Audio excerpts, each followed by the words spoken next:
पूना से नमूना मेरे साथ आ रही थी, किंतु बोरीवली बोलकर मलाड में चली गई। और फोटो फेसबुक पर जो वायरल हुआ तो मित्र खुशियों की झड़ी मेरी झाड़ में चली गई। खाड़ी पड़ी कुर्सियां और सोते हुए श्रोता देख, कविता की कड़ी भी कबाड़ में चली गई। और पहले तो देखा मैंने भीड़ भाड़ थी बहुत, धीरे धीरे आधी भीड़ भाड़ में चली गई। सब भीड़ भाड़ में चली जाती है तो आनंद नहीं आता है। मैंने पहले ही कहा कविता रद्द अमल का नाम होता है, क्रिया प्रतिक्रिया का नाम होता है। आप हमारे सामने बैठेंगे, आपकी कुछ प्रतिक्रिया आएगी तो मुझे लगेगा कि मैं कुछ सही सही कह रहा हूं या जो कुछ कह रहा हूं आपके पल्ले पड़ रहा है। ऐसे अनायास हमको कविता कहने के लिए भेजिए, लोग खाने पर टूट जाए, तो ऐसे नहीं होता है, मामला ऐसे चलेगा नहीं। मैंने पहले ही कहा था वकील साहब से, एक ही बार में जितना उपयोग करना हो कर लीजिए, बाद में खाने पीने का क्रम जो शुरू हो जाए तो मैं कविता कतई नहीं कहूंगा, क्योंकि मैं भी धाराशायी हो जाता हूं, मन नहीं लगता है कविता कहने में। सुनिए, मैं फिर से वहीं से जोड़ता हूं आपको, क्योंकि पहले ही कहा गया भोजपुरी के कवि हैं, हालांकि भोजपुरी में नहीं, हमने हिंदी में बहुत कुछ लिखे हैं। ये सही है कि भोजपुरी हमारी मातृभाषा है और भोजपुरी को लेकर के हमने कुछ ऐसी नई बातें, कुछ ऐसी खोज परख चीजें हमने रखी जो पूरी दुनिया में चर्चा का विषय बना हुआ है, आज भी बना हुआ है। सज्जनों, मैंने पहली बार जब महुआ चैनल से इस बात का उद्घोष किया कि हमारी मातृभाषा भोजपुरी इतनी समृद्ध है, जहां एक एक शब्द के 30-30, 40-40 पर्यायवाची हैं भोजपुरी में। बहुत सारे लोगों ने सवाल खड़ा किया, बहुत सारे लोगों का पत्र आया कि आप इसको साबित करिए, बताइए। मैंने बताया कि देखे सर, ये सर है और ये शरीर है, ये बीच वाली कड़ी मात्र 2 इंच, लेकिन हम भोजपुरी भाषी लोग इसे 14 नामों से जानते हैं। है बीच वाली कड़ी, 14 नाम है इसका। मऊर, मलपट, टेडुआ, गर्दन, गला, गौर, फफेला, कंठ, नरेटी, नटई, गटई, घाटी, घेट, भगेला। अब अंग्रेजी में 14 नाम नहीं है, भाषा है अंग्रेजी में खाली नेक, भोजपुरी में 14 नाम।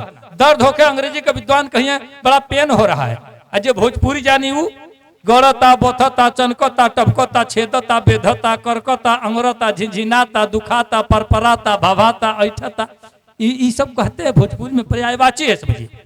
तो भोजपुरी बहुत ही समृद्ध है। 2-3 मुक्तक सुन लीजिए, एक कविता पढ़ देता हूँ, जल्दी जल्दी निपटाता हूँ। सुनिए, बहुत वायरल जो मुक्तक हमारे हुए कि खेत के हुआवरी के बोवता केहू, खेत के हुआवरी के बोवता केहू, अब बोझा बीमारी के ढोवता केहू, और रिंगटोन आइल मोबाइल में ऐसा कि बाजता केहू के टोवता केहू।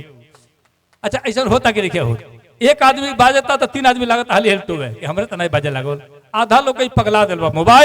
मोबाइल जब से जग में आइल बा, यही में लोग सब भुलाइल बा। मोबाइल जब से जग में आइल बा, यही में लोग सब भुलाइल बा। आसान से कान में सटे सब की, हाथ हिलोता मुंह बवाइल बा। रास्ता धोके आदमी चलता, लोग तो पागल जाते हैं, पर बक बक बक बक हंसता, रोता, गावता, सगरो कुछ करते जाता अकेले। मोबाइल बा निमन, मोबाइल बा बाऊ, इहो एगो लम्हर मिसाइल बा बाऊ। अब मोबाइल से आदत बिगड़ने के डर बा, फोटो फिल्म वाला झंझट के गौर बा। ये फोटो फिल्म वाला हमारे याद है, बकरी चरा में जाते रहते, एक के मोबाइल में 25 को मुड़िया गाड़ के हैंगा निहारते रहते। तो खेत में बकरी दूसरे पड़ गई, लेकिन मोबाइल में सब हटत नहीं निगाह है ना। एगो बड़का मोबाइल बा, 8 गो में ताकत रही टुकुर टुकुर, ई कुल स्थिति हो गई बा। बकरी कुल के, बिलारी कुल के, भैंसी कुल के गटे में मोबाइल झूल गई बा।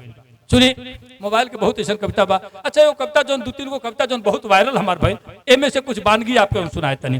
कोनो घटल घटना सरकार हमार कविता हवे, बाकी कहीं से कविता उपाट के नहीं ले आइले। हमने की समाज में अब जैसे यहाँ के कहानी है, छुआछूत के लेके, भूत प्रेत के लेके, विसंगत जन समाज में जौन भी नजर आयल हमके, एक के लेके हम हजारों कविता लिखनी। एगो घटना के जिक्र करी जो बहुत वायरल हमके भइल, लगता कि लगभग 27-28 मिलियन लोग देख लिया 1-1.5 महीना के अंदर। आप देखले हो फेसबुक, यूट्यूब, इंस्टाग्राम पर कहीं भी। हमारे यहाँ से 1 फरवरी मंगर की नया एगो तिलक जात रहे। आप सर्च करब यूट्यूब पर, तिलक के भीड़ अभी आए के रेला, बहुत वायरल हमार कविता भइल। 10-12 लाइन के कविता बा, लेकिन बिल्कुल सच्चाई के साथ सरकार लिखनी। हम हमारे गांव से 10-12 गो कमांडर रहने का से चलल, उन्हें से मार्शल वाले को बारात लेके आवत रहे। बंजरिया बाजार को जगह बा, कोई मोड़े पर पहुंचते के साथ दोनों आमने सामने खड़ा कर देना। पहले गाली गलौज, फिर मार पिटाई, और बाद तब कविता लिखाई। 12 लाइन के कविता बहुत वायरल भइल। सुनी, बिल्कुल यही तरह घटल घटना कि तिलक के भीड़ या बियाह के रेला, तिलक के भीड़ या बियाह के रेला, सेतिया में सारे के टूटल फफेला। एने कमांडर और उन्हें रहे मार्शल, तिलक बाराती दोनों भई रहे पार्सल। रहे बंजरिया बाजारी के मोड़ आ हाथ साफ कैले के लाग गल होड़। मार्शल के ड्राइवर उतर आयल धाई से, मरलस इस महमदा के एक फाइट ठाई से। अब टैक्सी के लोग सब चल जाए नीचे, मार्शल के ड्राइवर के लागो लोग घींचे। उ सारे बैठे रहे शीशा गिरा के, भीतरे हुकाई भल पहुंचा घुसा के, ओकर शीशवा गिरा रहे, 10-10 को हाथ ओहि में घुसे। अब लगनी एक आध हाथ हमऊ जब फेरे तो लगल द्वारका सिंह अगुए से घेरे। अब भीतर बलवंता घुसा दल हाथ है, तो बोला तो बाही को धोल दांते। अब मजगर बवाल भल बन गल खीसा, मरलस रहा समूह तो फूट गल शीशा। अब मंगर के दिन रहे, पहली फरौरी, सबके यह कहे मार तरियौरी, जे जाओ के केहू छोड़ावे वाला ना मिले। मंगर के दिन रहे पहली फरौरी, सबके यह कहे मार तनियौरी। अब बैजू टोला जात रहनी कहतनी डर से, आ गई रहे तिलक संतोष सिंह की घर से। इतने में कविता पूरा सिमट गई। ऐसा ऐसा हजारों घटना के जिक्र कैनी हम। आप देखब सर्च करब बलितर के पहाड़ी, कुकुर भोज। अच्छा कुकुर भोज